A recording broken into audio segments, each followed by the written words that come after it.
Hello, my name is Tiara Eason, and the word of the Lord is arise up out of the pit.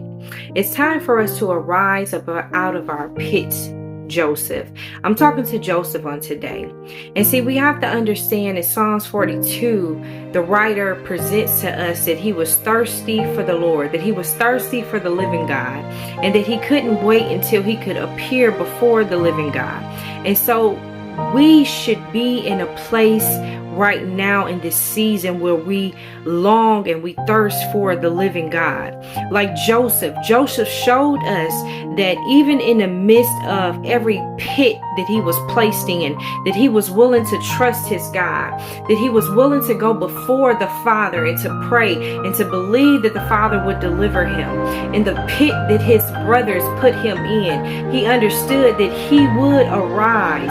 Even though he cried and he went through his little thing, he knew that his God, his creator, would bring him out. And surely he did bring him out and brought him and took him into places where he was predestined to be in to save people alive, right? And so then even when God showed favor upon him and took him to Egypt and Potiphar's house and showed him favor and allowed him to be in charge, he then was placed in a pit again by his boss, Potiphar himself, right?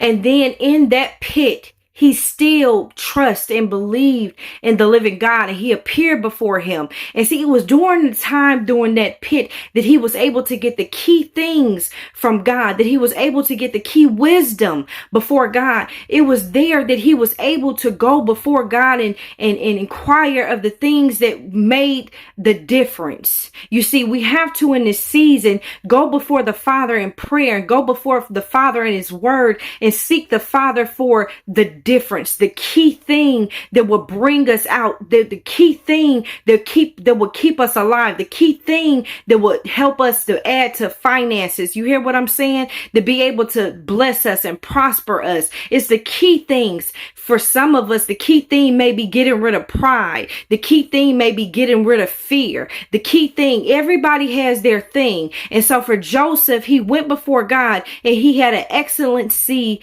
in character, and he had an excellency in decision making and wisdom, but his ear was tuned to God, that when he went before him, he heard, he understood, and he applied. He was obedient to the Father. And so we have to come out of our pits and make sure that we hear God, that we seek God, that we thirst for God, and that we will search him with all our hearts. And it's during those times that he will give us the key things that will bring us out of our pits.